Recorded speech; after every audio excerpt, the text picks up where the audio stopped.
Or shot fire, officer down, shot fire, officer down. Got a city officer down, shot fire. 223, be advised, we have a visual on enemy paratroopers in grid Papa uniforms. Welcome to the Resilient Warrior Nation, a podcast dedicated to inspiring hope and healing for first responders, military veterans, and anyone facing PTSD and trauma. Hey guys, welcome to another episode of the Resilient Warrior Nation. I'm your host, Mike Morgan. For those of you who do not know, I started this podcast.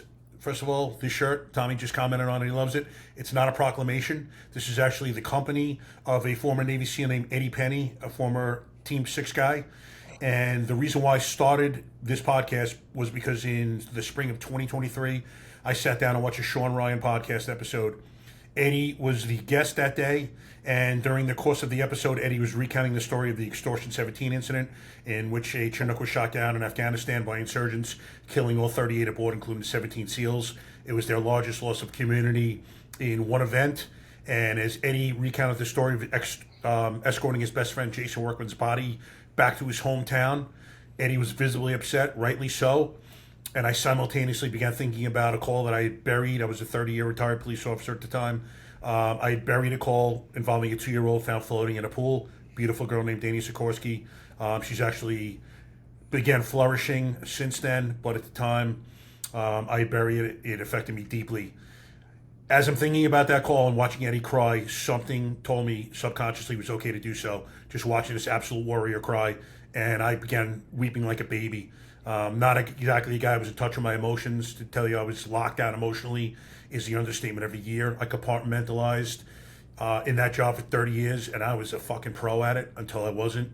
And I realized that the things that I've been suffering from since retirement, depression, anger, just a feeling of general unhappiness, were some sort of PTSD. And I mistakenly thought that PTSD was only caused by seeing your brother or sister get killed next to you, when in fact mine was being inside the most devastatingly intimate moments of other people's lives for 30 years, over and over and over. When I came to that realization, I realized life is too short. I did not want to become this bitter man that hated everything and everyone, and I decided that I was going to get help. I needed help. I didn't think traditional therapy was going to do it for me. And I had also been watching prior to and really began paying attention to these warriors coming back from that broken war who were talking about healing using psychedelics. Much of my healing came in the form of ayahuasca last March 1st, or the weekend of, when my wife and I went to a now defunct facility called Soul Quest Ayahuasca in Orlando, and my life was changed literally over the course of a weekend. I had 2 former co-workers that had committed suicide 3 weeks before. The sergeant had killed himself in a precinct locker room. And as I'm coming out of my first journey, clearly, as Tommy and I are speaking, the universe told me that I was healed, and my job and life pursuit was to go forth and help others heal their PTSD and various traumas. And I decided to do for others what was done for me in creating this podcast, where I bring ordinary people who've done extraordinary things on, speak about their lives, speak about the highest of highs, lowest of lows. I hope that you vets and first responders, and anyone, frankly, can see yourselves in them, can identify with them. I want them to give you hope and inspiration and strength. And I tell you right now that you guys can heal. It is possible. I've done it. Tommy's going to go into his incredible story, tell you how he's done it. And there's nothing special about he or I. We are you, you are us. And in that vein, I hope you love this episode. I am absolutely honored and humbled to have Tommy as a guest. Let me introduce him. Again, my guest is Tommy Richardson, a retired Navy SEAL and Marine Corps infantryman with nearly 27 years of combined service. Tommy's a Texas native who overcame a brutal childhood marked by abuse and trauma. Tommy transformed pain into purpose, eventually earning his place among the elite SEAL teams and deploying across the globe. Despite injuries, surgeries, a brain tumor, and even a stroke, he defied the odds, bench pressing 500 pounds just 362 days after leaving the hospital, barely able to lift 5 at the time. Now a record-setting competitive powerlifter, speaker, and founder of Divine Savagery, Tommy mentors leaders, veterans, and athletes to build unbreakable strength and faith. His mission to prove that no matter how dark life gets, you can always rise. Tommy, it's again an honor to have you on. Welcome to the show, brother. Hey, man, thanks for having me. Appreciate you. Absolutely, brother. We were talking about your size prior to recording, and I'm not the smallest guy in the world. I'm 6 foot, 235, 240. Tommy is, what was that again? 6'5"? 6'4", about 310, 315.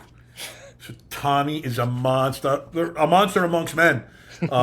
It's incredible to see, and frankly, when you see, most people expect, the SEALs and special force operators to be the size of Tommy, but most are not, and it's due to the endurance that they must, have to go through, the endurance that they must have. They're running miles, they're walking miles. I mean, there are missions that call for them to be, burning thousands of calories at a time. So it's not typical to see a monster like this. So it is incredible to me that you've done what you've done, being the physical stature that you are, number one. It's incredible, brother. You are a monster. So Appreciate it. I'm sorry I'm going on and on about yeah, it. It just blows my mind. No, it's fine, man. There's always those outliers. There's the weirdos and the freaks, man. There's the extremes on every side. But, I think like we talked about before, it's about, the human spirit and the will. And, if you got the mind and the heart to push through, find a goal and get after it, that's it. But, I mean, if you just have to have a good engine, man. But, yeah, I mean, 14-mile offset and 6,000 foot 6,000 foot mountains, getting dropped off by helicopter, and how crazy hot weather, and then you have to hike in, do the hike out, and then get picked up and be fine with it. You've got to be able to carry whatever it is that you're going to be sustained with there, or be able to understand how to live off the land a little bit too. But yeah, it's just one of those things where it's just like with anything else, it's forged in resiliency, and that pressure, that fire, that pressure cooker that we were talking about earlier, man, that's all you got to do is put yourself into it one step at a time, and you'll get where you need to go. But you think about the end state, you stop thinking about yourself, you start thinking about others, and I tell you, you'll pretty much, there's nothing you can't accomplish. Mindset's everything, as they say. Yeah. It's huge. Absolutely huge, man. So I'm not going to say it wasn't difficult being larger, going through training and whatnot, because I think I saw one time where at Buds alone, we ran the distance from the tip of Florida to New York City, and we swam the distance from Florida to Cuba. Wow. And that's just in 6 months of training. That's incredible. Right? Yeah, absolutely. And you were just telling me that you went through Buds as a 30-year-old, not an 18-year-old. So the wear and tear in your body from Marines for that many years is even more incredible to me. Yeah. I mean, that's why, again, like I said, it's why I broke. It was just one of those things. I got a broken pelvis, man, doing log PT, and pushed through Hell Week with it, and then got medically rolled after Hell Week. But that was some of the worst pain I think I've ever been through in my life. So, but it's one of those things where it's like you're proving to yourself, you're proving to everybody else that you're putting your money where your mouth is, and you say, "I'm going to go till I die." Well, I'm going to go till I die. I mean, I even asked the docs prior to going into it, man. I was like, hey, what's the worst that could happen? He goes, well, the pubic rami bone is snapped in half. And they're like, if you lunge wrong, something goes weird, and it pushes through and severs that, that bundle of vessels inside your pelvis, you could bleed out internally and die. That's like the worst that could have happened to me. And I said, well, what's the best thing that could have happened? And I said, most likely, because you got to talk most dangerous course of action and most likely course of action. Yeah. It's like mission planning, right? You go back to work. And he goes, well, you'll make it through, but you'll go through a lot of pain. I'm like, fired up, let's go. Whew. So you're saying there's a chance? Yeah. So you're telling me there's a chance? I read you. That's not what I mean. That's not what I meant. Yeah, exactly. But I mean, he was a devil doc too, right? So he was he worked with prior Marine infantrymen before, so I knew that he wouldn't let me go in if he didn't think I had a pretty solid chance of being able to survive it, right? As long as I didn't quit. So. Right. And we started getting with the med checks too. They always asked me how I was going. I was getting toward all shots, and that was good for about half the day. But it was do what you can, and then finish Hell Week out, and then rock and roll, push on. God bless you, brother. All right, so listen, let's start off with young Tommy. Yeah. Let everyone kind of get to know you. Where'd you grow up? How was family life? What was your life like as a youngster? Yeah, so I grew up in the great state of Texas, man, and it was interesting.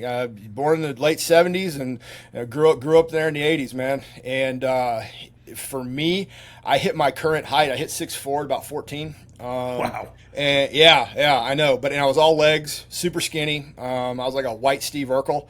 And I had the Coke bottle glasses, freaking suspenders even. Dude, like I was a lightning rod for getting beat on.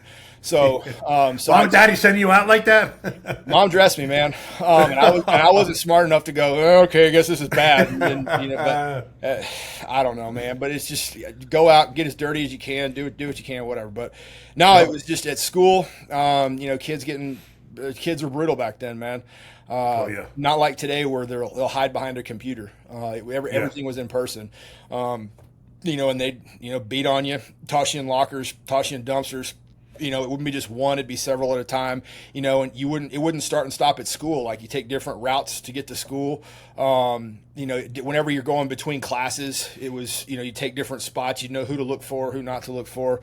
There was a lot of gang violence too because it was high school. When we was cruising into high school, it was the L.A. riots were going on, and a lot of the gang members fled into the North Dallas area, which is kind of where I was at.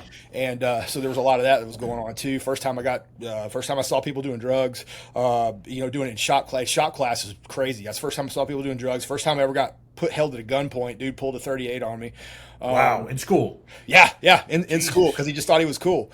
And he goes, "What do you think about that?" And I looked the guy straight in the eye and I said, "Pull it, do it." Called his bluff, It's like you're really going to do that. And believe me, this was weak me, just because I was one of those things where it's like life had already beat me down so much. I grew up in a really strict household, and my parents really focused on grades a lot. Like grades are everything, Mine too. Now looking back, I understand what they were trying to do, and they were trying to say, "Hey, we're going to work first, play later." That's pretty much what it was. But at the time, you see it as restrictive, going, "Oh my goodness!" But it's just everything's strict, and there was a million machine gun belt fed questions of this, that, and the other, and I'm just like, oh my gosh.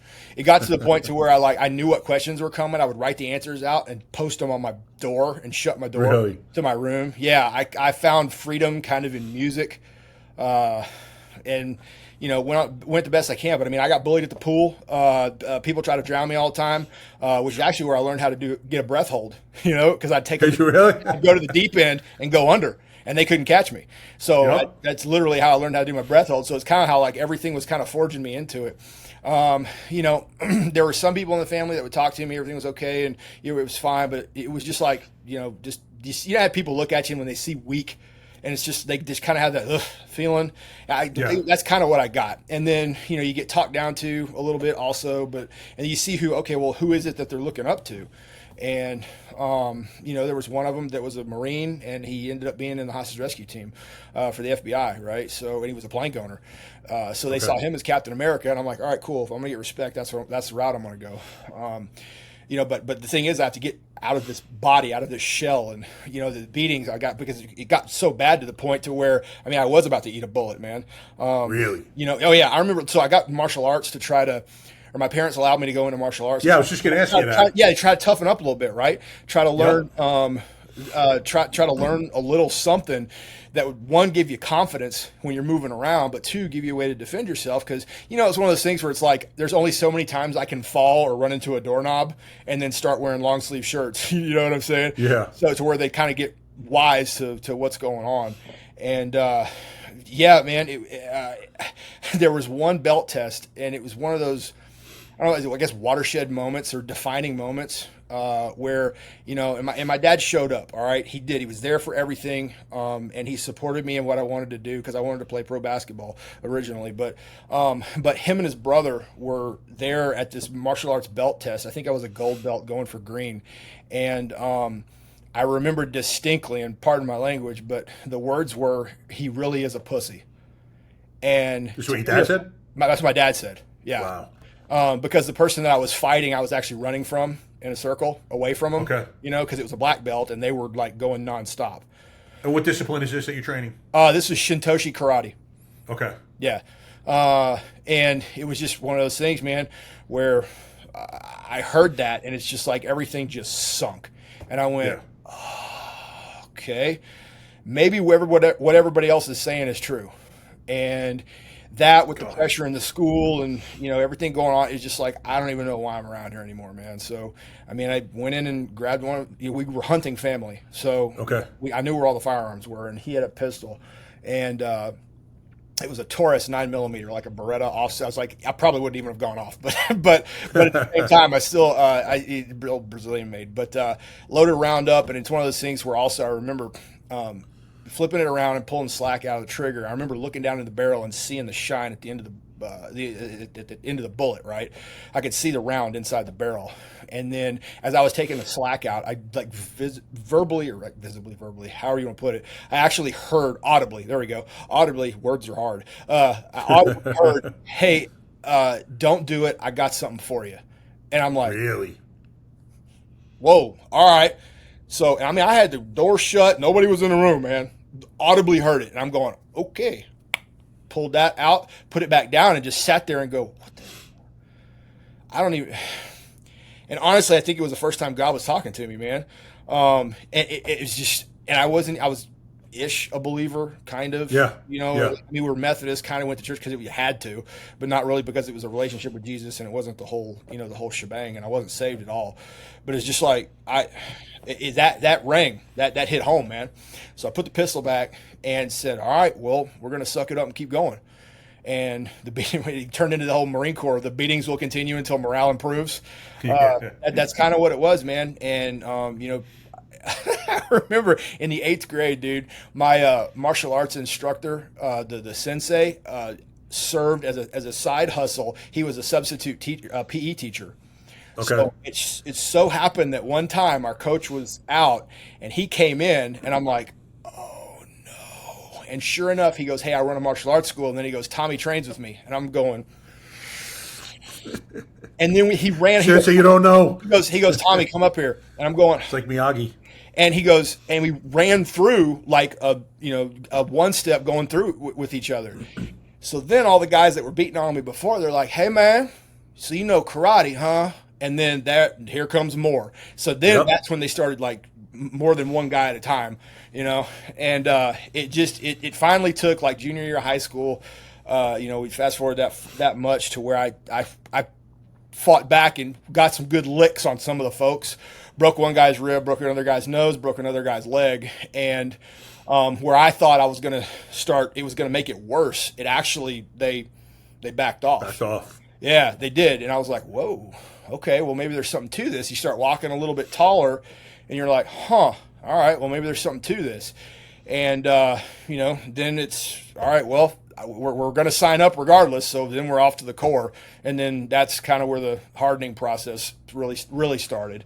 And so did you notice that you're developing this confidence now? Because I went through a similar thing as you. I started training with a guy right at the end of college for about 3 years. Mm-hmm. And I didn't get in that many fights, but I remember when I was young, I got punched in the face, and my father humiliated me for getting punched in the face. And it was amazing. I got in 2 fights very close after that, and I would not punch the guys in the face. I was punching them in the stomach.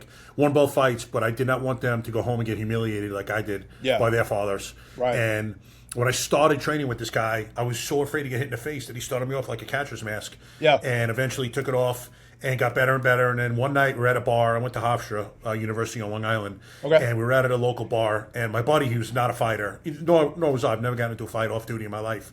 I hear a guy yelling, and I turn around. It's my buddy getting yelled at by this guy. And I just walked in between them. I'm like, what's the matter? And he's like... He looks at me. He's like, who the fuck are you? I look at my buddy. I'm like, you're right? He's like, yeah.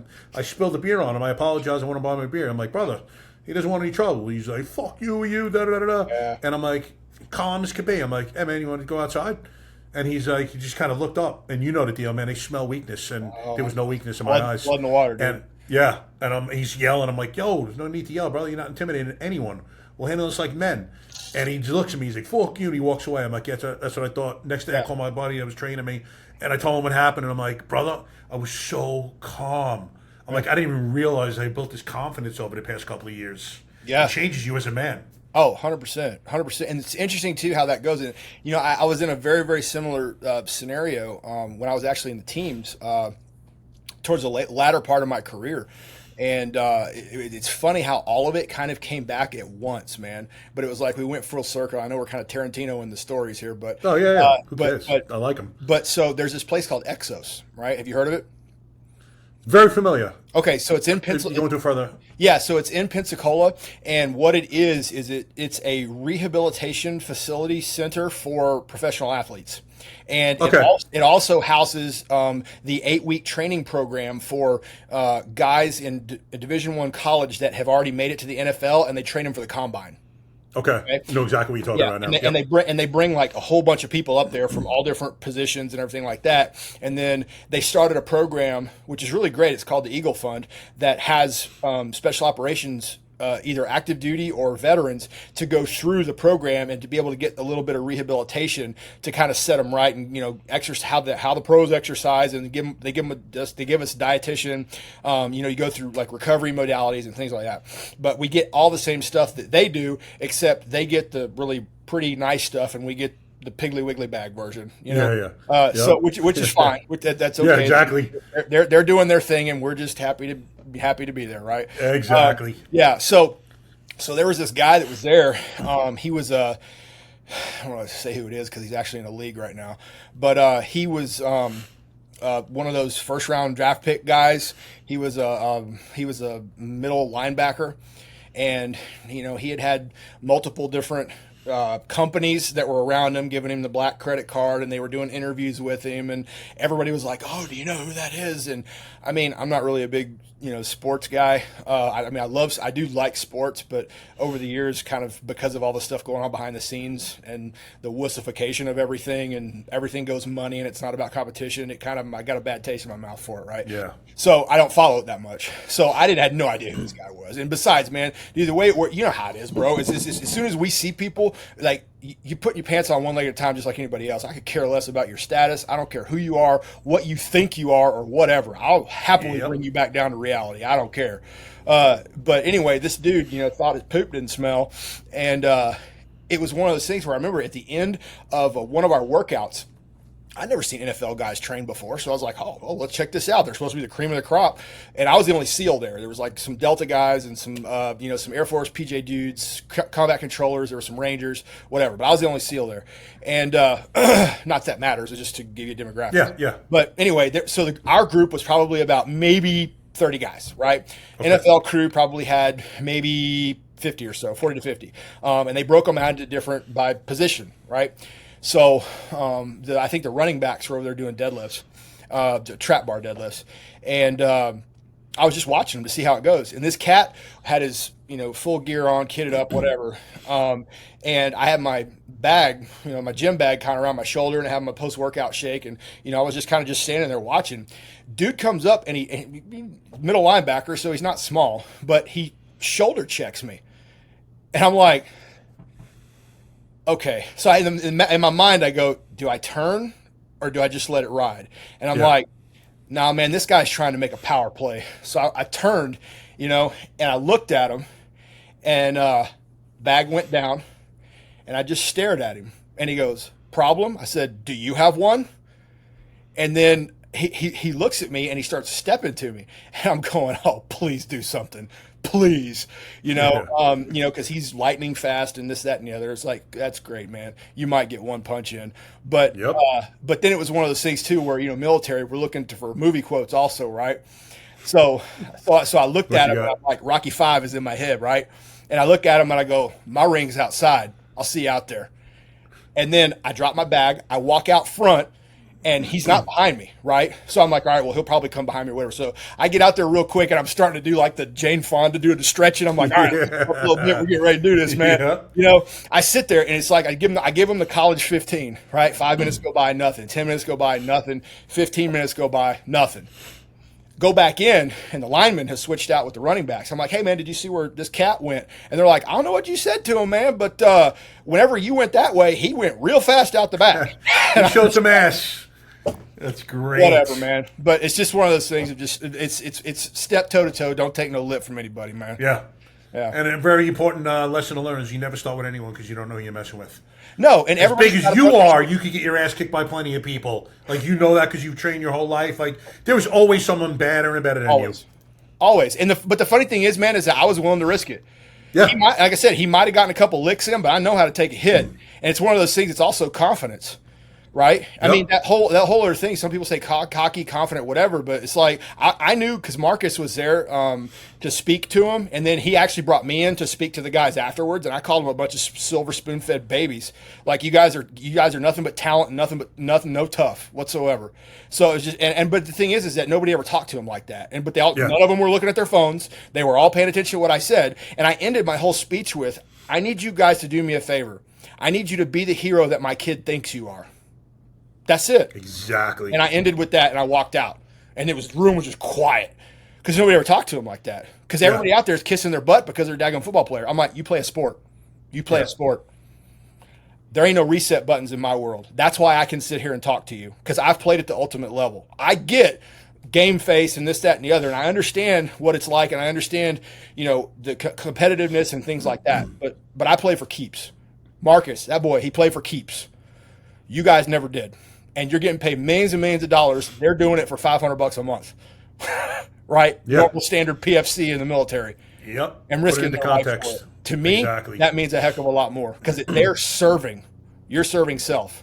And all I can do is tell you how to serve and how to be a good teammate. That's what I can tell you, and how to hopefully be a good man.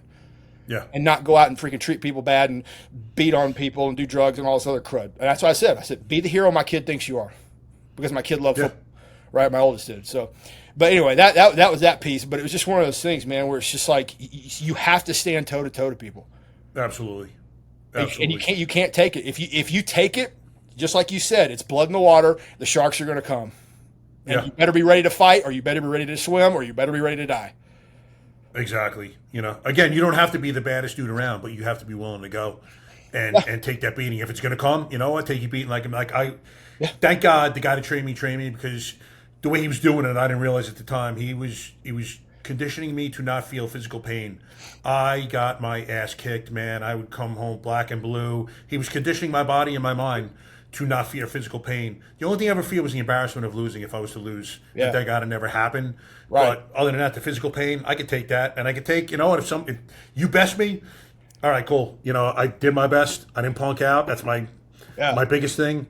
Try my best. You're not going to win. Mike Tyson didn't win everything. No one's going to. But it's maintain and keep focused. And losing to a fight is okay, but losing to fear is not. Exactly. Right. And everyone has fear. Mr. Miyagi, man, that's Karate Kid 3. Yeah.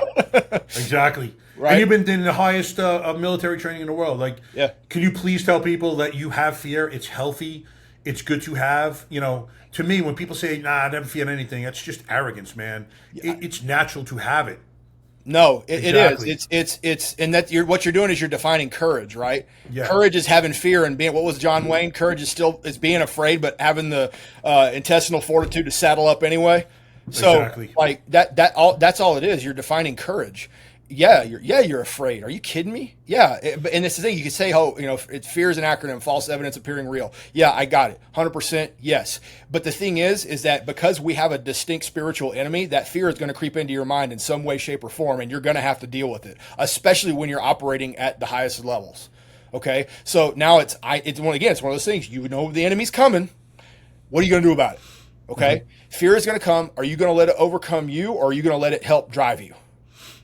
So absolutely, yes, 100% I was afraid. But at the same time, there's people depending on you. So go do the job. Exactly. For them, not for you. And the more you focus outward and not inward, the better off you're going to be and the easier it's going to be to overcome stuff. True. Very, very great. Just great words. I love it, man. All right, so let's get back now. You're getting out of high school now after, is this about high school when the incident with the martial arts studio happened with your dad? And so that was the martial arts studio with my dad. That was probably junior high. Yeah. Okay. And then 8th grade was when the martial arts guy came, that's when that happened. And then, we moved through high school, took a bunch more beatings. And then about junior year is when we started standing toe to toe. And then senior year, people started to leave me alone. And then it was off to college, and then it was Marine Corps starting that summer. Okay, so you actually graduated from college Yeah, prior yeah. to that? Wow. Nowadays, I'm actually working on my second master's degree now. Nice, good for you. Yeah. I mean, the learning never stops, man. Yeah. You got to educate yourself, and that's kind of a forcing function when you start slapping down greenbacks, man.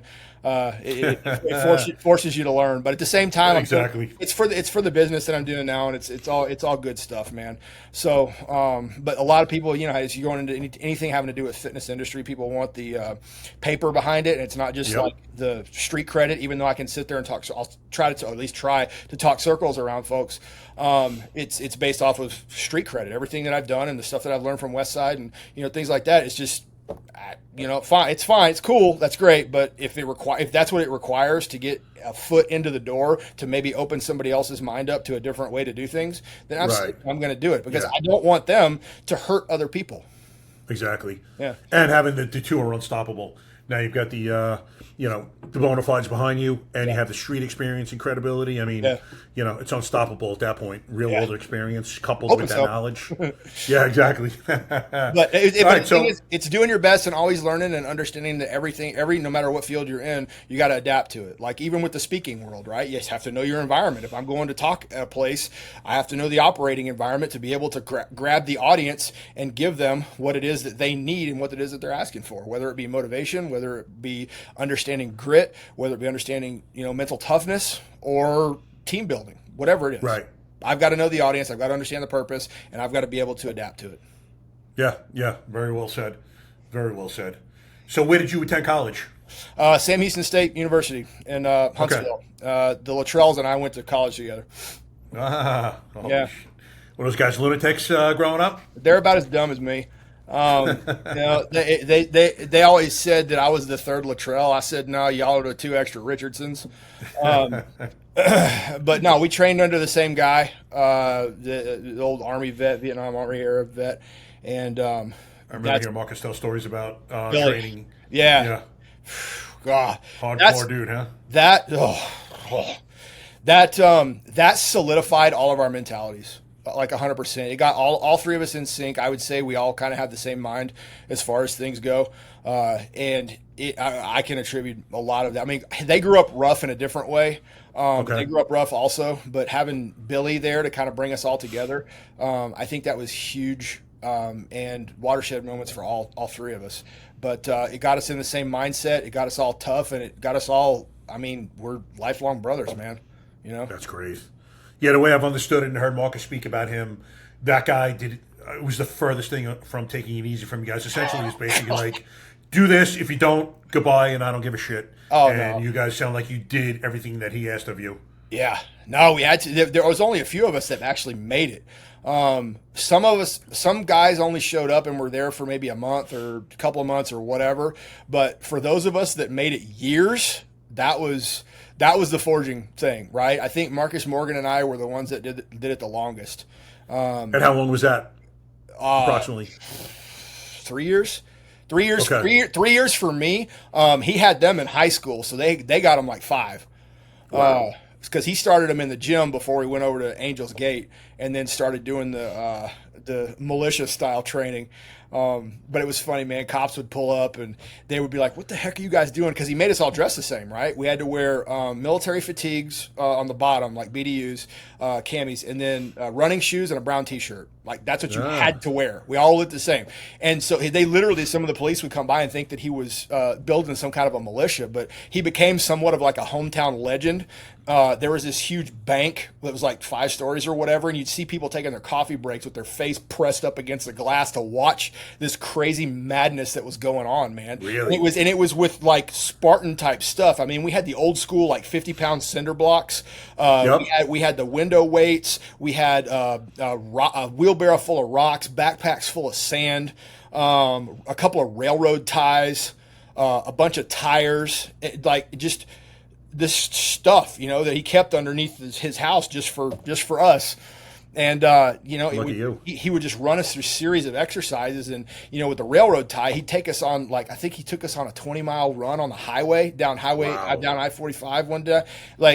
I mean, it was just nuts, man. Yeah. So many push-ups and pushing with the brick, and it was that dadgum brick that was everything. And there's two left, and Morgan has one, and I have the other one. That's great. Of the original bricks.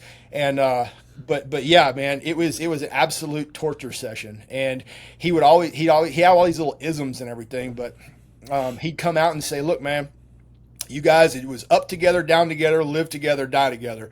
And it was nonstop pushing, just driving, because he wanted you to quit. That he encouraged. Yeah, that's what it sounded like. That was it. And it was funny because the bed and breakfast that he ran was called Angel's Gate, and he had these two little angel cherubs. And I remember Morgan, day one, he's like, "Come into this workout, them cherubs gonna grow horns." Boy, he wasn't wrong either. And this bald bulldog of a man comes out, and he just said one little thing. He goes, "You ready to go?" I'm like, "Yes, sir."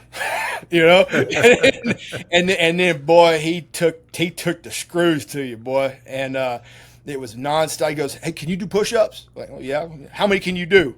"I don't know, a couple hundred or whatever." "Okay, all right, warm up, 75 on the brick, go." And we're like, "What?" He's like, straight. Said warm up, sir?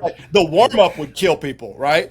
And all these crazy little things. And then he'd take us on these runs, pain and misery runs, and we'd have to take pain and misery. Pain was the rock, the cinder block. He called it the rock, and then the other one was a truck tire or a car tire, and we had to carry it. And one of us would carry one, and one of us would carry the other, and we'd have to run with it straight over our head.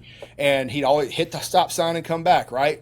And if you didn't touch the stop sign, you'd have to listen, because he'd say, even if you're tired, you have to understand the little small things, attention to detail, right? I said, touch the sign. If you didn't, you're going to pay, And it was this, and he'd come out and he'd go, "Hey, man, I don't got nothing to do the rest of the day.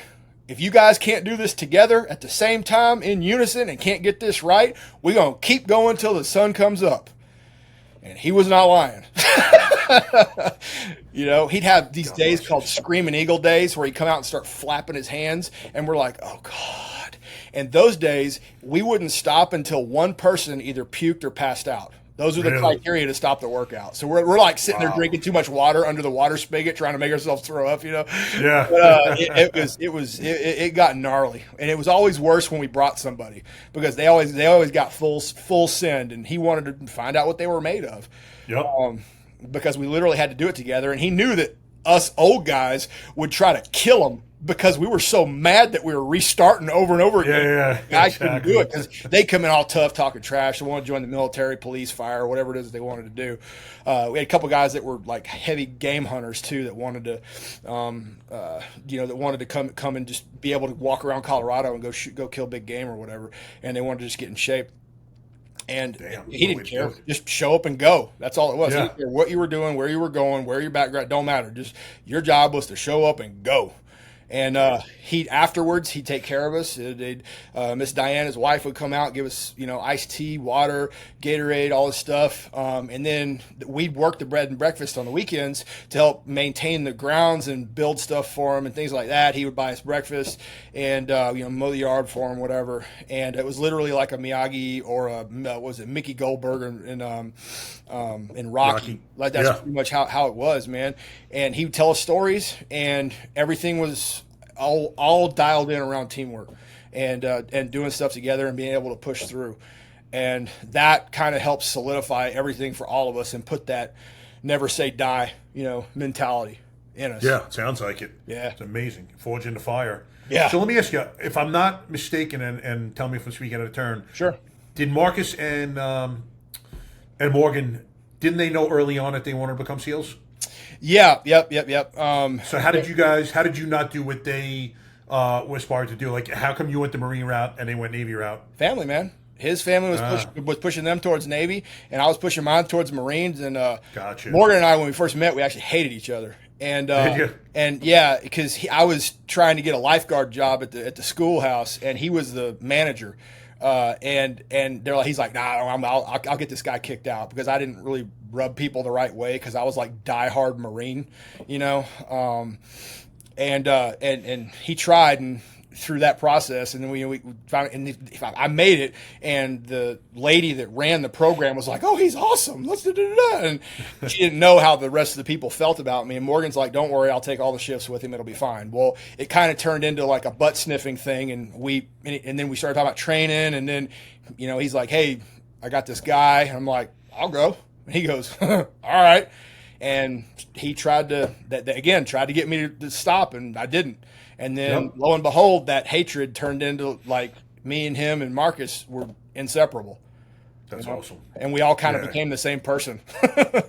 That's sweet, man. I loved hearing that stories of the brotherhood, and you guys are tight to this day, right? Oh yeah, big time. I was on the Team Never Quit podcast where we actually talked. We had Billy on there too. It was me, Marcus, Morgan, and Billy, and then one of the ranchers too. Unfortunately, he died. But I have to go back and watch that episode. Yeah, Team Never Quit. I'd love to see it. It was a good one, but we talked a lot of trash and. But recounted some good old Billy stories, man, and you get to actually hear from the man himself. So I definitely want to see that. Yeah, it was a pretty good episode, pretty entertaining, man. It was fun to go down there. But yeah, no, we are. I mean, Morgan's doing his thing up in freaking DC, doing the congressman bit, and Marcus is still doing his thing here and there. So. But yeah, we always check in on each other. We always, hey man, radio check. You guys good? Hey man, you good? Yep. Family fine? Yep. All right, cool. If we're in the area, we got time. Yo, you around? Yep. All right, let's go. Or if they need something, they know I'll be there. If I really need something, they'll be there. So that's beautiful, bro. It hadn't stopped, man. Hadn't stopped. Doesn't happen often in life that you stay tight with people like that your entirety of your adult lives. So good for you guys, man. Yeah, it's like 30, 35 years or something. It's been a minute. That's awesome. That's awesome. Yeah. All right, so now you're going through the training. Walk us through enlisting in the. Did you enlist or you go in the officer route in the? Yeah, so I did the platoon leaders class program. So I split up officer candidate school 6 and 6, man, and and did that. So I had PLC juniors 1 year, then skip a year, then go PLC seniors, then graduate, commission. Go to keeps you in the reserves through the 4 years that you're in college, and then you commission when you graduate college, and then you're off to the basic school. Then you get selected for your MOS. I got infantry, and then you're off to the Fleet Marine Force, and it's off to the races, man. And then what year is this now that you're entering? 2001. Okay. Has September 11th happened at this point or no? Yeah, September 11th happened when I was at the basic school, and we all got issued riot gear. And we're on response to go up to New York City if they needed any help. They shut the base down. We were in. So where are you geographically at this point? Quantico. What base? Quantico. Okay. Yeah, I was on base, and we were taking the law exam, I guess, for the JAGman, and the XO of the school came in and went, "Hey, we've just been attacked," and we're like, "What?" And then we showed up to the bar that was on base, and it had a big screen TV, and it was just in time to see the second plane hit. And we're all, I mean, you could hear a pin drop, man. Oh yeah. Like everybody's just like, what's happening, And my girlfriend at the time, now wife, she was working up at Langley. So, and she was at the Navy. It just so happened that she was at the Navy Yard at the time when it went down. So it was like, get a hold of her, make sure it was okay. And she was fine. And it was just, it was like, okay, this is for real. And then, it was a crazy the world changed after that. And, and instantly. And for us, it was just like, I need to get overseas like yesterday. What's the quickest way to get there? So yeah, I can't imagine. I had survivor's guilt myself. I don't know if you experienced that, knowing that you were going to get into the fight. I actually was a cop for 8 years at that point, and I actually thought about joining the military. I remember, I was so angry one night. I was like, I had tears running down my face. Yeah. Like, I want to kill these motherfuckers. How dare they? Yeah. It was. I can't imagine how you felt at that point. I mean, you had to be itching to get into the fight. Well, I mean, it was one of those things, man. I didn't join up to practice. Yep. Join up to play. And then I chose a profession that puts you on the front lines. I did that on purpose because that's where I wanted to go. That's where I felt like I could be of best service. So once it happened, it was like, yeah, absolutely. All right, man, fire it up. However it happens, let's freaking go.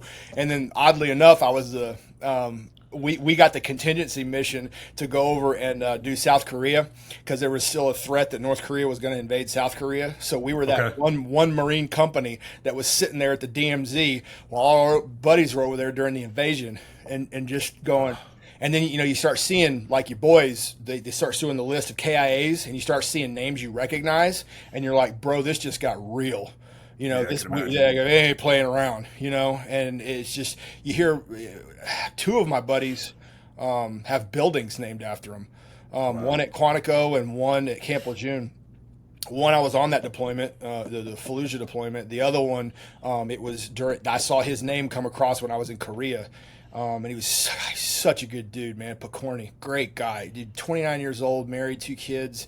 He was another monster, right? He and I, like pugil stick, fought each other in training, man. He was a prior enlisted, big freaking Goliath, freaking Viking looking dude. But he was the sweetest guy.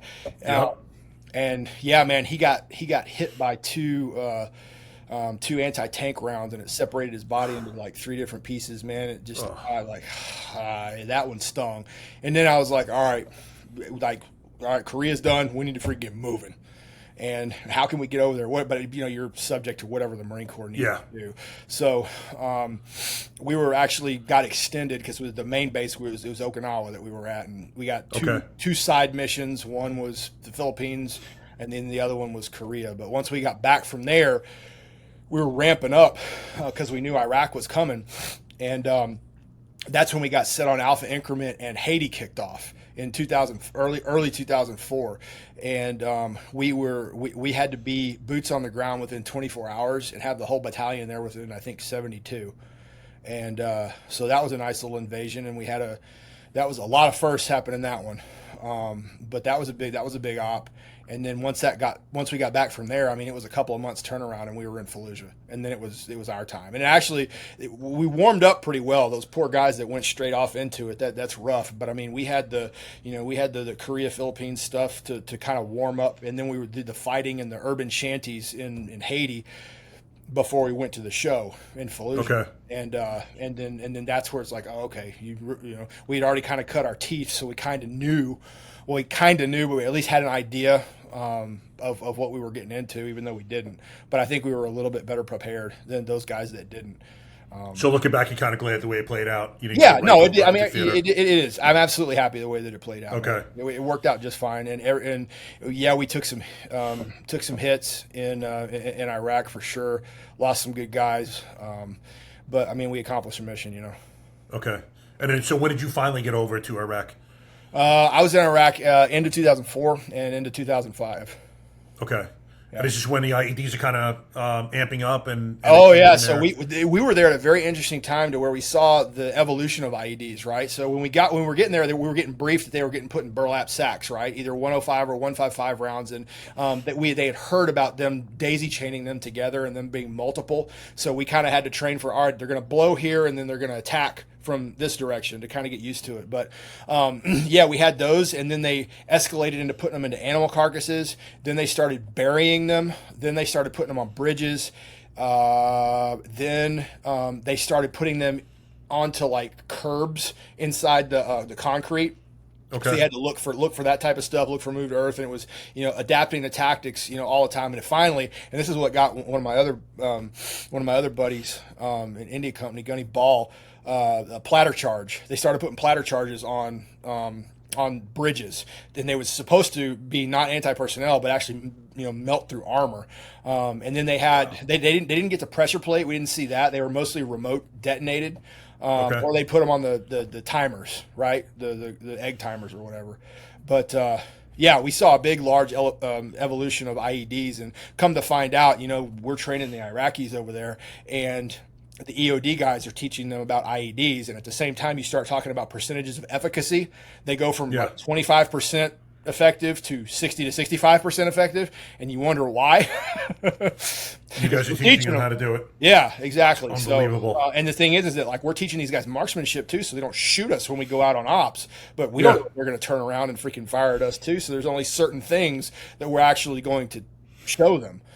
And we try to mix it up how when we go out. I remember the first op that we did with the Iraqis, there was 5 negligent discharges before we even got outside the base. Holy shit. Yeah, like dudes would have they'd like jumping on the truck. So they had those little Toyota Technicals. They'd jump Yep. up on the truck with their finger on the trigger of their AK, and as they jump on the truck, it pow, it'd go off. You know? Just That's unbelievable. oh, it's crazy. Well, if you saw them, you'd believe it. Yeah, I I can imagine. Yeah, but I mean, even the targets when they're shooting at, the AKs, man, and they're probably not all Kalashnikovs. They're Chinese made, so it's garbage. And it just they squeeze off rounds, and you're like, I can't even dial you into where I don't even know where that round went. Like, they weren't even they were looking over the sights and then just squeezing the trigger. I was like, this would work out really good if they end up being the bad guys. I just walk straight at them, Exactly. But we finally it's like gangsters, man, just sideways. Which is funny because come to find out in the teams, you talk about doing the gangster or the kill shot or whatever. But if you apply the right fundamentals, I mean, it got to the point to where we'd flip the pistol upside down and pull the trigger with our pinkies and still be able to ding the target because just to prove and show that the fundamentals of shooting apply no matter what. And for us, it was training us to where if we're missing any digits, we can still work it. If you're missing a hand, how to reload one-handed and stuff like that. So it gets a little bit more advanced into stuff. But I mean, it's great to get in that type of situation. Yeah, I can imagine. Hopefully, it never happens, but just in case. Some it does. Some it does. So, I'm sure there's like eventful stories that are going on here during deployments. Anything that kind of comes to mind? Anything that is affecting your mental health as you're over there and you're doing these deployments that you're noticing? Well, it's mental health. What really kind of wasn't a thing. They did kind of mention PTSD a little bit, but we're all like, that ain't nothing. And it's not anything that we ever really addressed. But you ask the families and you see that they'll say that there was a shift from probably calm, gentle to more of an angry. Yeah. We don't notice it within ourselves. No. Until eventually it's a huge change, and you look in the mirror and you're like, who the fuck are you? But these subtle changes are noticed by everyone around us. And sometimes you don't. That's the thing, is that we didn't even notice, right? Yeah. Because it's one of those things. You see the memes and stuff or the reels and everything nowadays of they showed us how to do this and go out into it, but they didn't show us how to come back. Or the things where I feel more comfortable here, and you see like the Iraq or Afghanistan or whatever fighting scene of guys shooting in the background than I do here, and it's a guy just driving down a street in regular house, and I feel more comfortable at war. And for the guys that were in it, they 100% feel better that way. It's because everything made sense, and you didn't have control, but you felt like you did. But the thing is that you knew what to expect. And you found comfort in that chaos. And I don't know if it's like a Stockholm syndrome type thing or what, but yeah, man, it's just that became your comfort zone, and that's what you have that anger and fire in you. And you're able to use that where you're not when you go back to becoming a normal civilian. And, I'm not comparing myself to you who's been in war, but I remember in 2005, one of my really good friends committed suicide. And, brother, I was so sad. But I was looking at my ex-wife, and I'm trying to cry, and I couldn't do it. Sure. And I remember looking in the mirror after that, man. I took a shower, and I come out. And I'm like, what the fuck, man? Are you broken? Like, Jack just killed himself. You can't even cry. What the fuck is wrong with you? Yeah. Like, that's how we get, man. We callous up so much because you cannot absorb all this pain. It's not normal what we're seeing. It's normal responses from our body, but it's not normal what we're seeing. And no one is telling us how to process this. Yeah, I mean, it's tough, especially based off of what you've seen. I mean, Marcus is a great example, right? So he'd come back screaming himself to sleep. And then he would go to sleep every 3 days because he'd pass out, and then he would wake up screaming, for Axe or Mikey or or Danny or any of those guys, right? And it was hard to see, it was hard to watch, and be around. And at the same time, it makes you wonder, and you start thinking about your own stuff and the things that you've seen, the screams of friendlies, the screams of the people that got hit, and and then you start questioning, well, maybe there was innocents that were in there, and this, that, and the other, but then it's one of those things where it's just like, all right, it comes around full circle and go, look, man, I did my duty. Can I look at myself in the mirror and go, all right, everything that I did that was considered brutal or whatever, can I look at it with a clear conscience? And if the answer is yes, then okay, then Yeah. that's things that happen. Pull from lessons learned and use it for the future, right? And know that those extreme things that happened are something that happened. If you look too far back into your past and spend too much time in it, you're never going to go anywhere. You use your past as lessons learned in order to advance yourself for the future. That's it, to make yourself better. That's what everybody Exactly. should. You're never going to reach perfection, but you try the best you possibly can. So it's not getting caught up in the bad things that happened. It's look at it objectively and go, and you say take feelings out of it or whatever, but it's just analysis. It's analyze it, take what you can from it, use it for later, for lessons learned, good, bad, or ugly. Yeah. No, it's the truth. Sometimes a lot of guys, well, I don't want to say sometimes, a lot of guys get stuck back there, though, going and visiting that every day over and over and over. And that's a bad, repeat button to be hitting, man. Oh, hardcore. But you know what, though, man, is that those guys that are stuck, there's still a way out. And the only people that can bring them out, I think, are other people that have been there or have had it worse. And all those guys have to do is go talk to them and kick them in the head and go, hey, this is what you need to be doing. Get up. You know you can do it. Stop worrying about the past. Go start looking forward. What is looking backwards getting you? Nothing. If you keep walking and you're looking backwards, guess what's going to happen? You're going to trip and fall and you're going to hit something. Exactly. Yeah. You don't do that. Yep. It's gone. No, it's just like patrolling, right? You take it back to the job. If you're out on a patrol, what are you doing? You're spending most of your time looking in front of you, a little bit to the left, a little bit to the right, and occasionally you'll look back to make sure the guy behind you is there. Yeah. That's the exact same way that you're supposed to attack life, right? Yep. And they all can assimilate and get in with that. They're like, oh, I understand that, because you're speaking their language. But if you got somebody that's deep down in a really dark place for something like that, it's going to take another vet that's been there or been in worse to pull those guys out and kick them in the head and go, you need to suck this up. And here's how. Deal with it and suck it up and move it. If you want to unpack, you want to talk about it, we'll start a fire, we'll cook some meat, let's freaking do this, we'll chat it up. But I'm going to tell you, there's a way out and you have to do this, because if not, you are going to look at the solution at a really bad place and a really wrong place. And that's going to be at the end of inside of a bottle, pill bottle, or a freaking end of a gun barrel, or, staring off and, looking at something you're going to jump off of that you probably shouldn't be jumping off of, or taking unnecessary risks for no reason at all, right? It's bringing guys out of whatever reality they're in and bringing them into actual reality. Yeah, it's the truth. Awesome. My story's on a smaller scale. Eddie Penny and I never met, but the fact I know now, and I had to think about this for a while, that I let myself become vulnerable, if you will, and actually cried for the first time in my adult life, other than losing my dogs. Was because I saw this fucking warrior doing the same thing, and subconsciously told me it was okay to do so. Otherwise, I don't know if I ever would have got out of that, brother, to be honest with you. I had no idea what I was going through. I knew I wasn't feeling right. There was stuff going on, and I just could not put my finger on it. I just did not know the origination until I saw him experience those feelings, and it was almost like instantaneously like, bro, this is what you're suffering from. And I'd never had a problem in my career at all. It was only until after I got hurt in September of 20. I got retired in 22 after a couple of back surgeries. So it's 2 years of no work, no volunteer, no purpose. And then I had to go 1 more year for a workers' comp hearing. That was 3 years of doing nothing. And I was just floundering. And, idle hands are the devil's work. Gives you time to think. And then you start thinking about all this shit. And it's not good to just sit there and think, unfortunately, about that shit. And that's when I started, getting these feelings.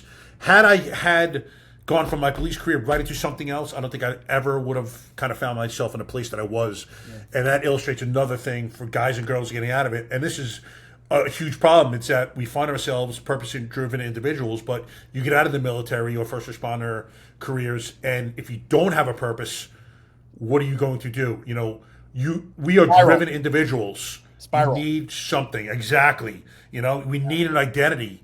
And when we lose that identity, it is very tough for guys like us to find another one, but you must do it. That's the thing, man. Is it's your idea, and that's the problem you have with a lot of professional athletes as well, man. Because once the ride's over, or they get hurt. It's like, well, now what? The thing is that you wrap your identity up into what it is that you did. What you did does not mean that's who you are.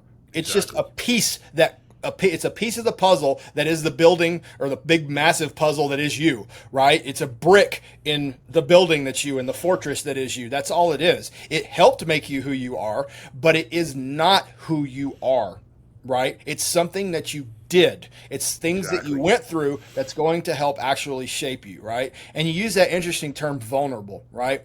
Vulnerable means that you are allowing yourself to be able to be hurt, to be able to be penetrated, right? I don't really think that that's the case. I think the word is authentic.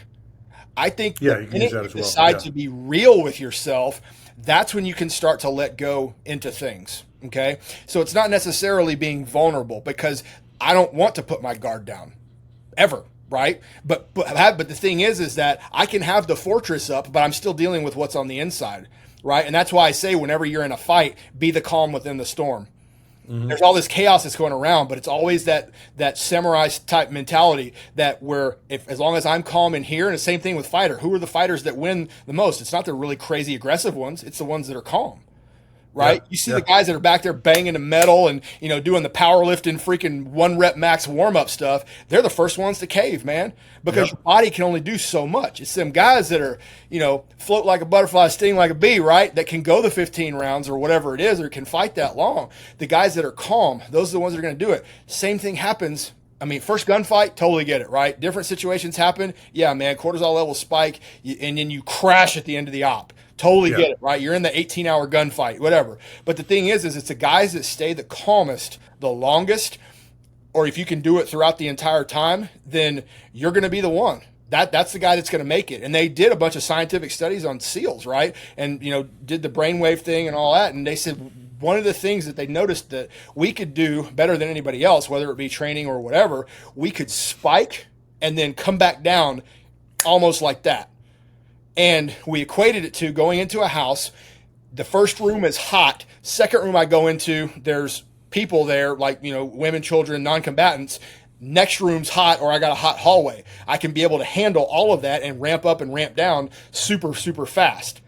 And that's keeping that calm and being able to keep that calm mentality. And then once target secure comes out, it's, yes, I'm still on point and on guard, but at the same time, mentally, I'm just going, okay.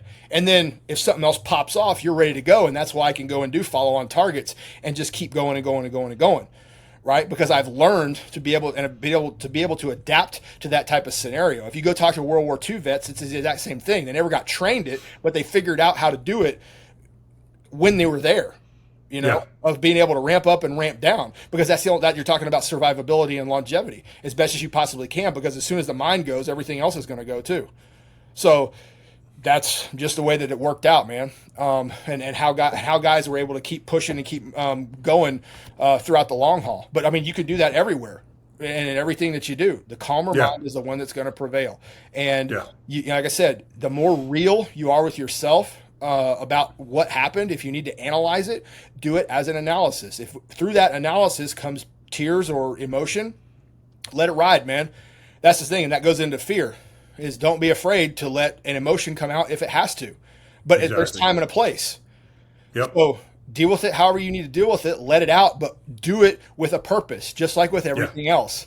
There's a purpose. Like, I'm letting my tears out because of this, this, and this. It was terrible. If someone dies, if something bad happens, that's it. There's the stages of grief, and there's all this other stuff. Everybody kind of does it differently or whatever. I go to a funeral and just stay stoic. It's fine. That might be how I deal with it. That's okay. But mentally, I'm processing everything. That's just how I'm going to deal with it. Doesn't mean emotion's not there. It just means it's not showing. But everybody's different, man. Everybody's different. And usually it takes, like I said, somebody that's either been in that environment or worse to be able to bring them out of it. And then and then once they snap out of it, they snap out of it. I mean, dude, Chris Kyle did that with Kraft, helping vets out. It was great. But it's a Oh, yeah. Yeah. 100%. Very important. Very good advice. And it's funny, like, you see guys like yourself, the craziest gunfight just went on, and you see maybe an after-action thing, and guys are hanging out and they're talking, and they're as calm as could be. Yeah. Like, it's unbelievable how the body can adapt with experience to the highest stressors that life can throw with you, and it just becomes normal, just normalcy. It's amazing. Well, the thing is it also becomes abnormal, right? I can't tell you how many times some of the greatest jokes came out in the middle of a gunfight.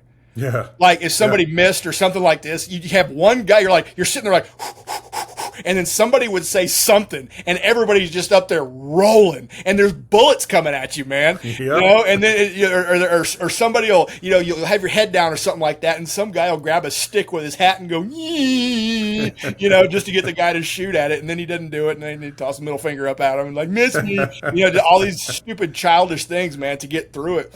But exactly. But what it did is it brought us together tighter, and it got us all fired up and ready to rock and roll, because we all know that it stinks, man. Oh yeah. But at the same time, it's like it usually just takes one little crack, and that's game on, man. But some of the funniest stuff came out on target, man. Yeah, it's the truth. You know, people think we're morbid. I mean, number one, we have to be. Well, yeah, I mean, you kind of are. It's dark. Yeah, yeah, you have to be. And it's, you know, you can't sit there and wallow in that shit, man. You got to throw some humor in it, and it breaks the ice, and you know, it does a lot of things actually. Yeah. And that's how we survive mentally. Yeah, and I mean, usually I tell you what helped is Fire TV, man. We do our after action report after every op. We'd always do after action reports. So that way it's fresh in everybody's mind. Before we cleaned vehicles, before anything went down, right, or anybody took their gear off, it was like, all right, good, bad, ugly. Everybody go, and everybody got to say something. Because you want to see it from everybody's different perspective. And if you're the team leader or the ground force commander, I want to hear what the boys are thinking, because I'm also assessing their mental health to make sure that they're doing okay, right? So you're doing that, and then once everybody goes and does their stuff, they do their duties, and you go do all the storyboards and all the stuff for higher headquarters, and then it's like, okay, now I can freaking let my hair down and chill a little bit. Go take a shower, grab some food, maybe, go catch a lift at the Spartan gym that we've got or something like that.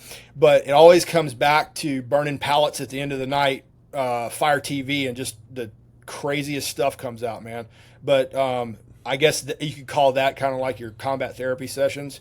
Yeah. But it just, there's the freedom of anybody can say anything, and you'll get listened to, and usually either a joke or something else will come out of it, or somebody else will open up, and that's kind of how we dealt with everything. Or at least it's very therapeutic. And I actually saw results of a study that was recently published, in which a huge percentage, I think it was almost 60% of people, said that they were able to essentially solve the stress or whatever they were going through simply by speaking about it. Yeah. And when guys like yourselves are talking to fellow warriors, first of all, as far as I'm concerned, the best therapy you could have is just talking to your brothers about it, but just letting it out, man. Just, think about something that's really bothering you. You talk to someone about it. It feels like the biggest weight's been lifted off your chest. Yeah. You guys just conversing about it one time, man, could let these guys release it. It's gone. Bam, on to the next thing, instead of holding it in like we do so much. Yeah, and I mean, it'll be some trash talking, and then that's it, man. And that's the one thing I love about, and I'm sure it's similar with the police force too, but in the veteran community for sure, man, is that they'll talk trash to your face and talk good about you behind your back. Civilian life, it's the other way around. Yeah. So if you got two vets talking trash to each other, they're probably pretty tight. Exactly. And respect each other. Yeah. Well, they're not going to be talking shit to each other, that's for sure. Yeah. So, all right. As far as the Marine career, I don't want to no, you're good. Shrink this down like it's nothing. I mean, we're going through deployments and years. A lot. Anything else that you want to discuss as this is kind of winding down? We're good, man. That's okay. Good. Yeah, it's solid. That was a good part of life, man.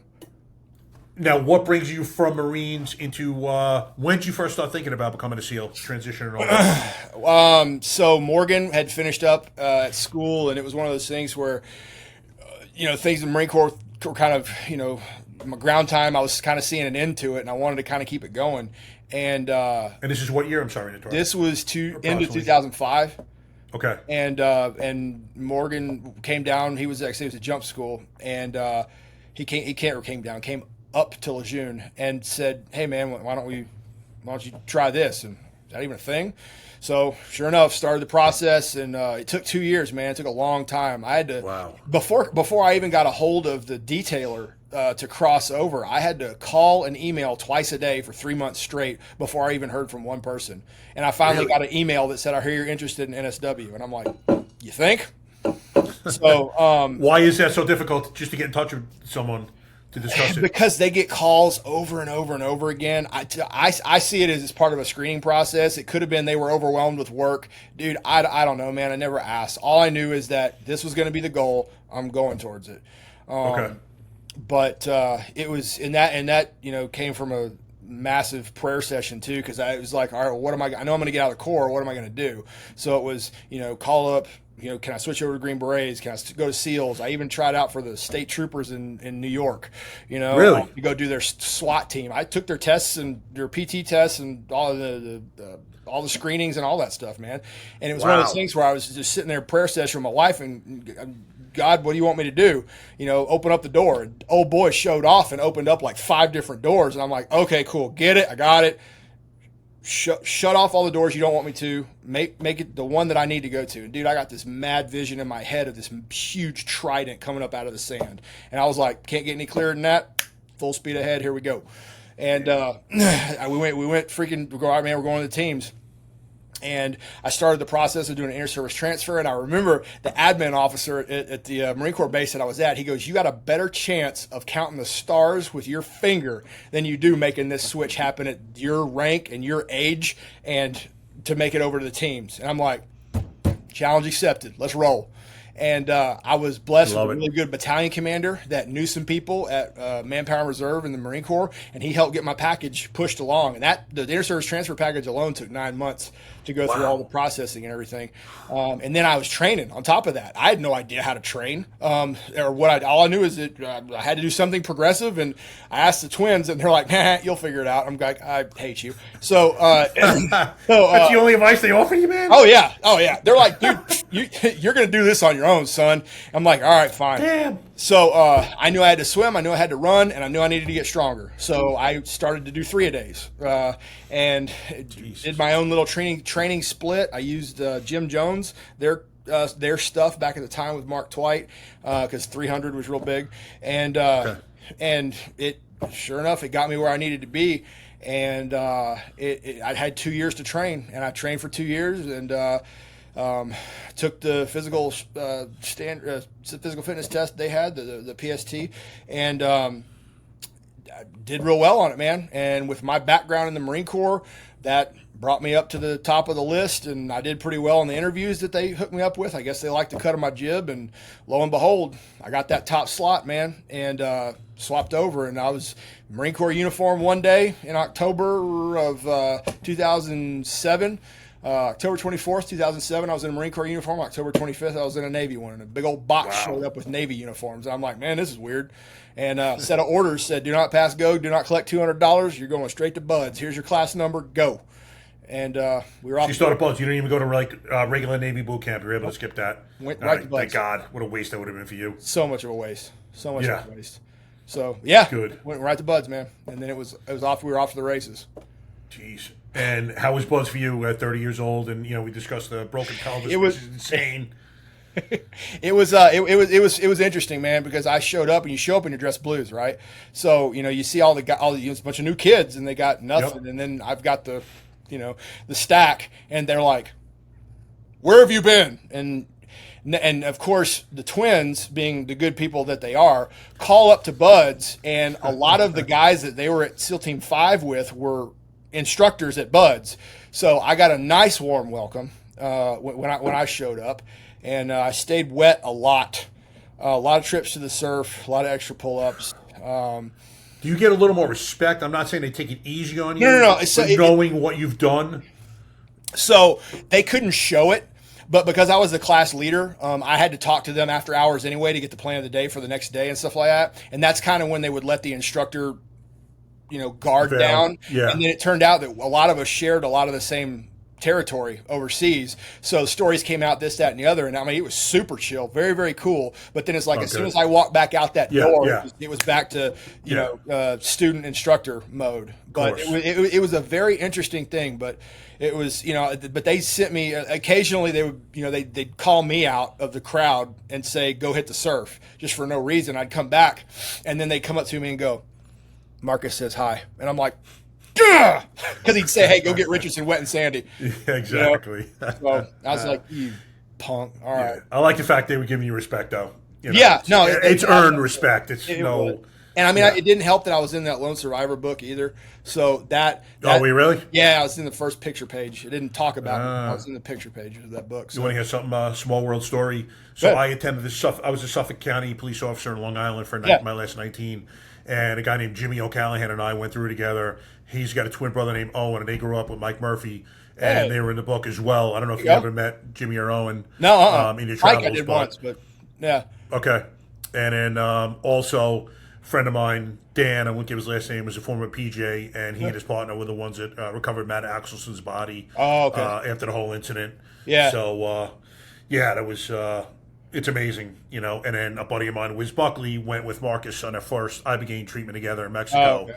They attended together as well. So, All right. roundabout ways, you know, not that he knows my name or anything like that, but and then my buddy Taylor Kavanaugh was on his podcast as well. So, Sure. kind of have, you know, guys that Kevin know Bacon him. thing going on. You got the 6 degrees from Kevin Bacon going on. That's good. Exactly. Yeah. You know, he's never heard my name in his life, but yeah. No, that's good, pretty man. funny. I love it. That's good. I mean, you know, it's people a lot of times, especially when they start stepping out, you know, the same cut from the same cloth tend to gravitate towards each other and link up in Exactly. some way, shape, or form. Yeah, we're all the same in many respects. Yeah, for sure. So, all right, so you're going through buds. Yeah. Anything, you know, we discussed the, just say this one more time because it blows my mind that you were going through with a broken pelvis. Just Yeah. kind of tell everyone one more time. This is mind-boggling to me. Yeah, man. So Thursday before Hell Week, we were doing log PT, and we were doing this thing called Forever Lunges. And you had 5 to 7 guys on a log. The log is the size of a telephone pole, and we're in soft sand, and we had to lunge, doing lunges as we move forward, right? So you would start on a soft sand road, on demo pit road, and you would lunge down to the demo pits and back.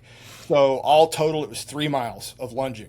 Right. Wow. So on the way back, pride comes before the fall, right? So we were all wet and sandy on the way back, and the log was dropping. And I knew that if we dropped the log, you lose your position, and you have to pick your log up and go to the back, which made it so much harder. So I didn't want to drop the log. Well, the logs were slipping. I was on the end, and I was like, I'm not letting this happen. But the log rolled off, and as I lunged down, the log came down and hit me like right here as I was turning, and I felt it go, and it just popped. The pubic rami bone, you know, the underneath the pelvis, Yeah. circles are, you know, where your leg Yep. goes. Did it. So that part snapped in half, and I finished the evolution, and we actually had a timed run the next day, and I failed to run, and I'd never failed one. And they're like, "What's wrong with you?" I'm like, "I don't know, my leg hurts." Right in here. And they're going, well, go to medical. And that's when I went to medical, had the x-ray, and then went and saw the devil doc. The surgeon there is the lieutenant commander, or for Army folks, it's a major, the 04, guy that was in charge of the clinic, and he was a devil doc, right? So he'd spent time in the Fleet Marine Force, and he had this little paperweight that was Chesty, the bulldog, mascot of the Marine Corps, that was on his desk.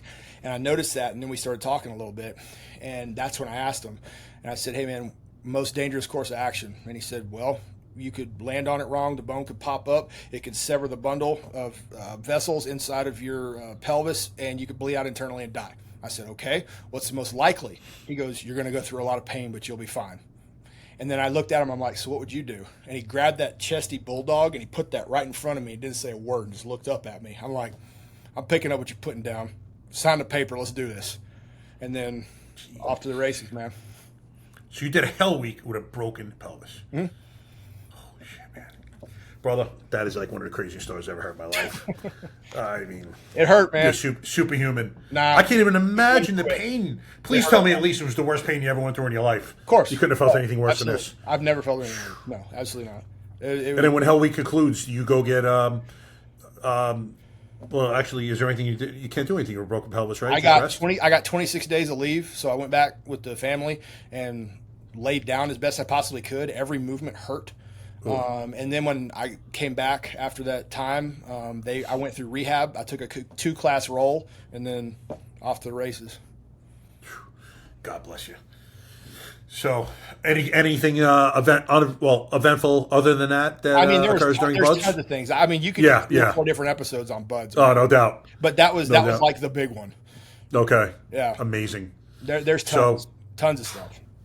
It's just Now, it's once you amazing graduate- what guys go through. Oh yeah, it's I've heard multiple stories of guys doing things that frankly, if you're not talking about the human spirit being able to overcome everything, Yeah. if you're in that mindset or anything, it's just miraculous what some guys will do. Literally, they are willing to die.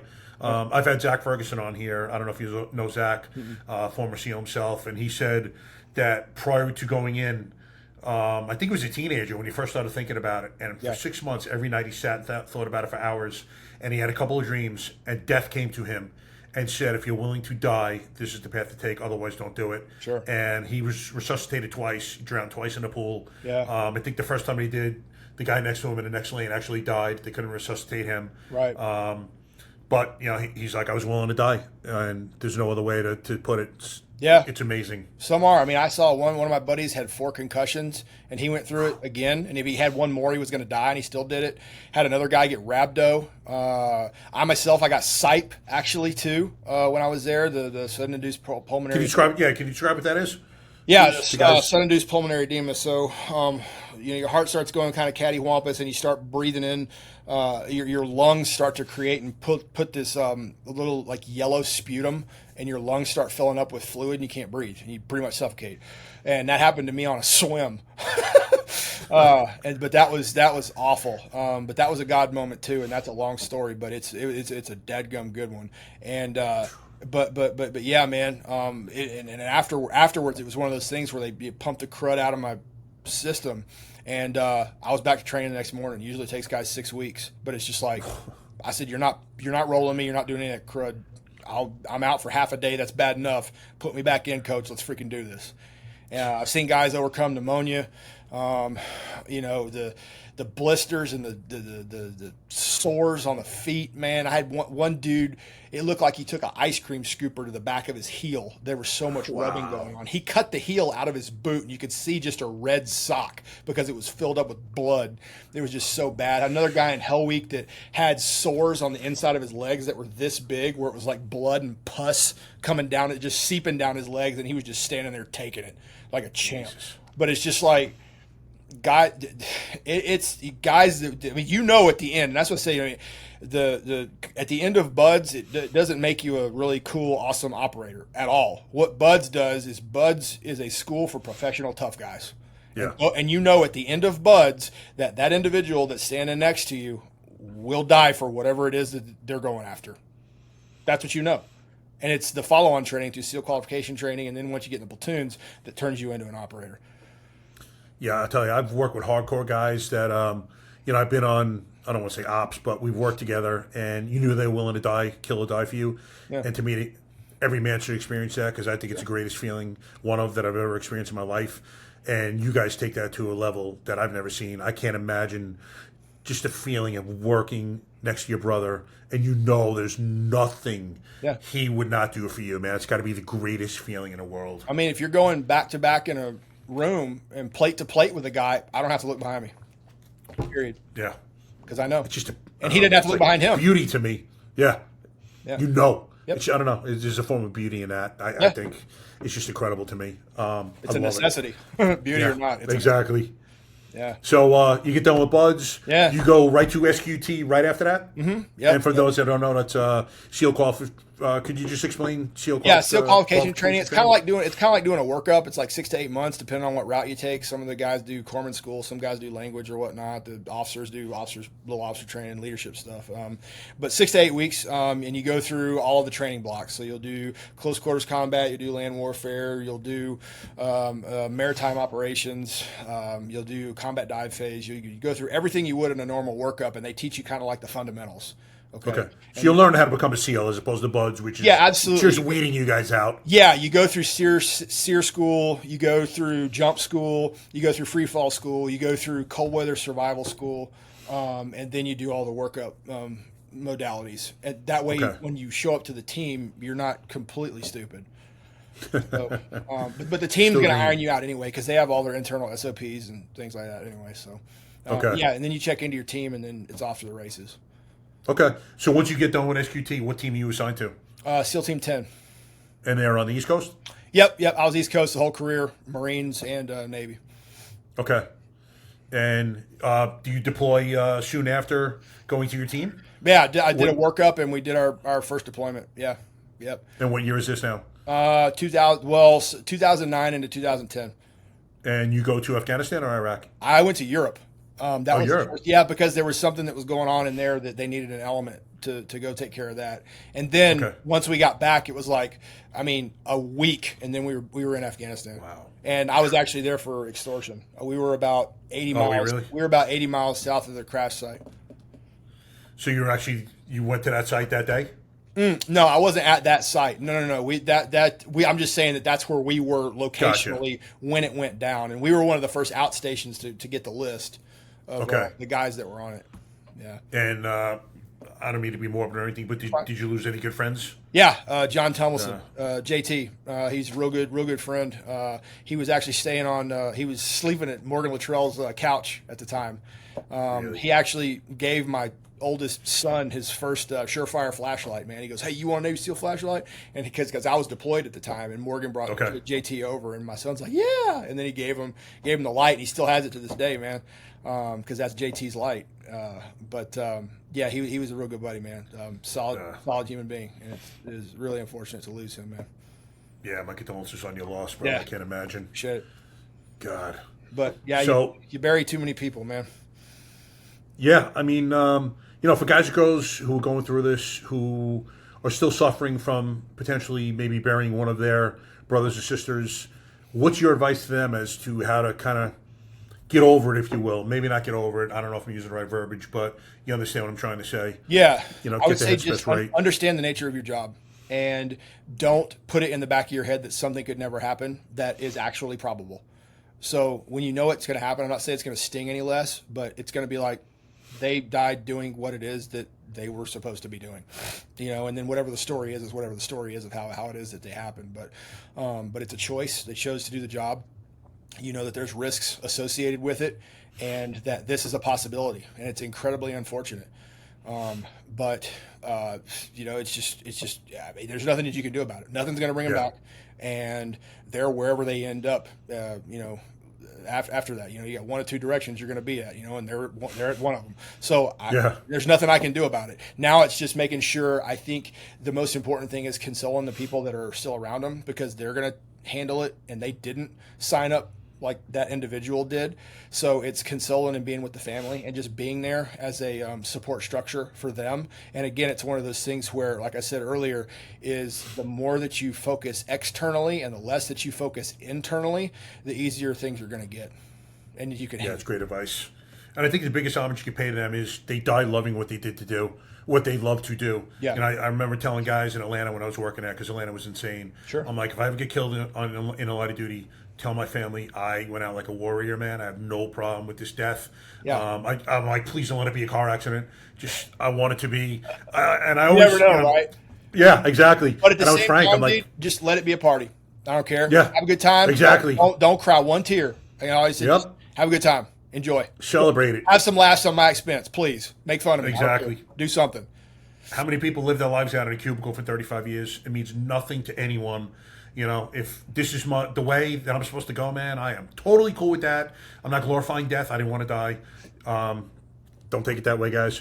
But if that was my destiny, then I was cool with it. And I'm sure most of the guys feel that way, if you could speak to them in the afterlife. But so you are now on Team 6. How many deployments do you do with them? Team 2, rather. 10. What do I think? 10. 2 keeps sticking in my head. Yeah. 2 with them. 2 rotations with those guys. Then short stint at Group 2, and then I'm at SEAL Team 2 after that. And then I do 2 rotations at SEAL Team 2. And then we're up to what year approximately now? 13 to 15.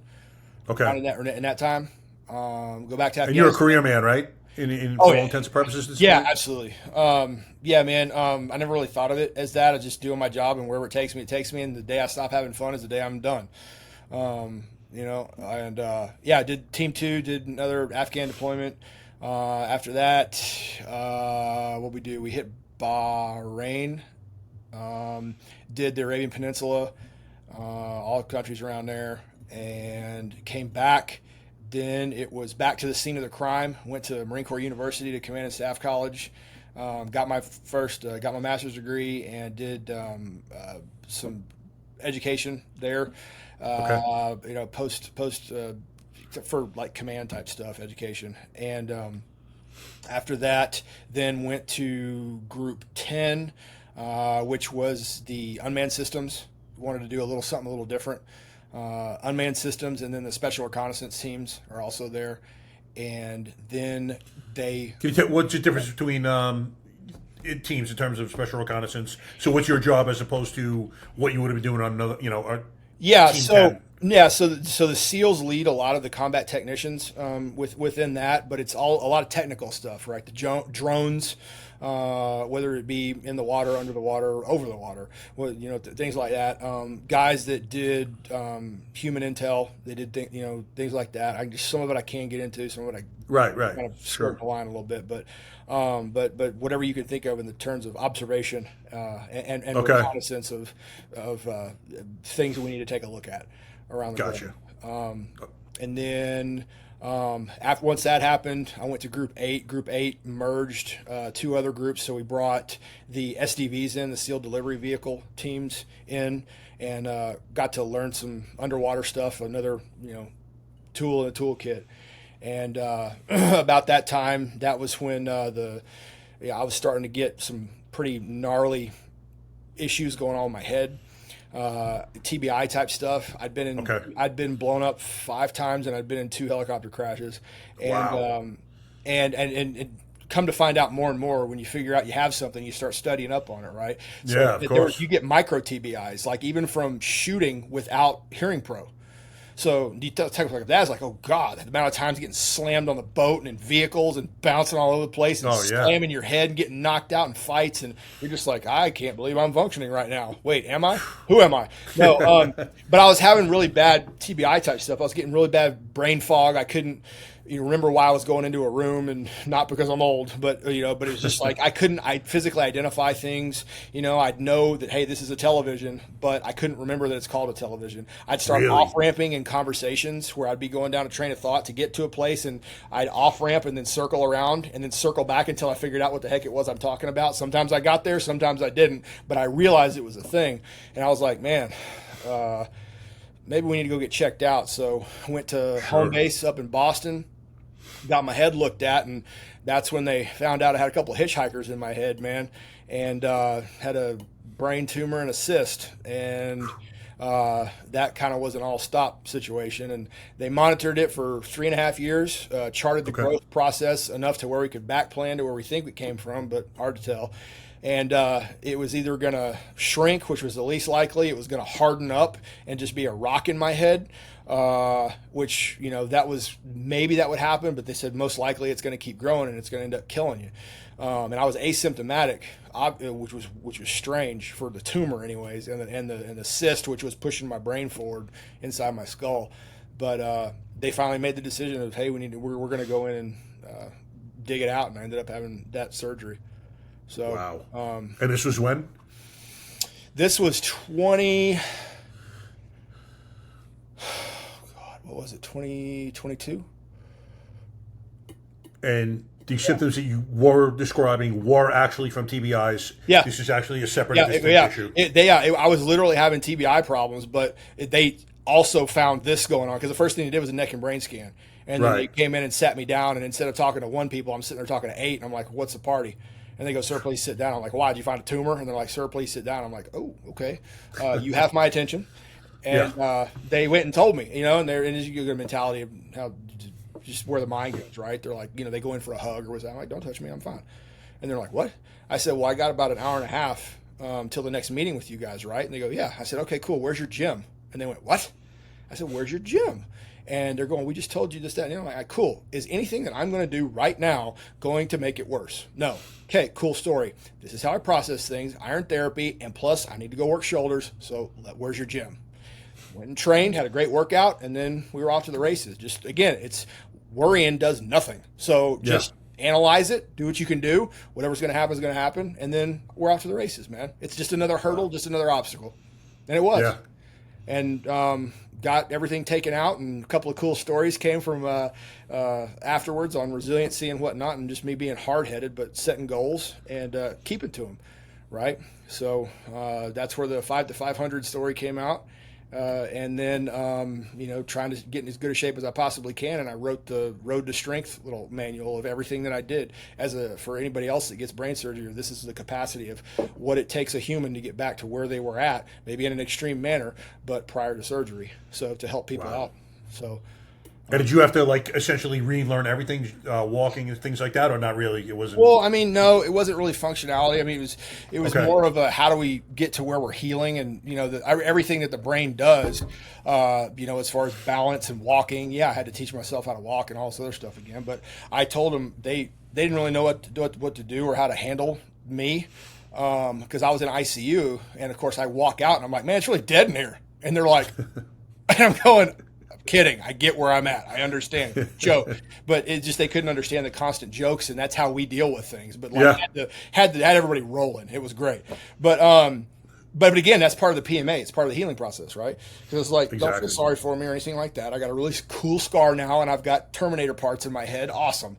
So, let's make this right. But anyway, I taught myself how to do all that. They gave me the criteria for having to leave, and I didn't go to step down. I went straight out of ICU right to the streets of freaking Boston, man.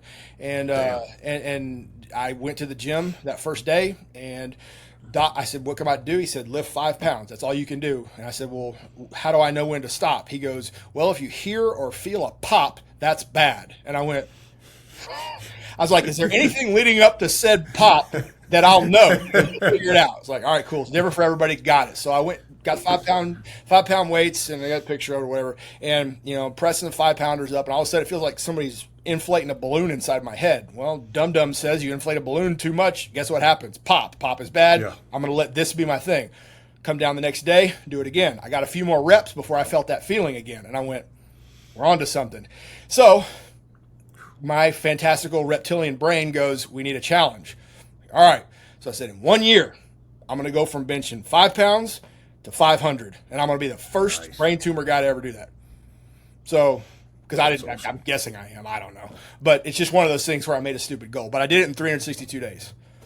That's unbelievable. What were you throwing up prior to the surgery? 465 was my max prior to. Oh, so you're actually going higher than what you previously done? That was, again, what kind of made it a little bit cooler, But it was one of those things where, with a lot of prayer and a good belief and a good Lord above, man, there ain't nothing you can't do. Yeah, that's unbelievable, brother. Yeah. I love it, man. Mindset is everything. So you're still active at this point, right? You're just recovering, but you're still active duty. Yeah, I was still active. Yeah, and got back to full duty, man. Really? Yeah, wow. yeah. Was diving and doing all that good stuff. So. Did they tell you prior to that you probably would not be returning to active There was a duty? lot of ifs about what was going on. There was talks of headboard and all kinds of things, but I was so towards the tail end of my career that it really didn't. Oh, okay. Whatever. So, yeah, it just I wrote out the rest of my career in training and in ops, and then that was it, man. Called it a day. And so you get out in what year? I got out this past December. Oh, you just got out? Okay. And that's 27 years combined between almost 27. Marines and Navy. Yep. Okay. Wow, man, that's some freaking story, brother. And then what do you decide? Do you have a path when you get out that you're going to do this, or you kind of finding yourself, as we were talking about, and you're not sure what your purpose is? Well, I knew that it was coming, and you start preparing for things, right? So, what I did was I started the business about 4 years prior, and got outside authorization to do my own business. But there's only so much that you could do, especially with what I wanted to do, and it was harnessed usually around like concealed handgun and shooting. Come to find out, it's not that big of a market. It's a logistical nightmare, and it costs a whole lot of money. And it's just me. It's not a group of people. So we'll go from there. We'll see what happens. So it's just, all right, well, a little analysis of let's see where we're at. And there was only so much I could do while I was in. But once I was out, it was like, all right, I'm in the movie Predator. I'm shooting in all directions trying to hit the alien. Well, eventually we're going to hit them, but we're going to run out of ammo. So it's just trying to find the niche of what it is that you want to do. And it's kind of the way things have happened.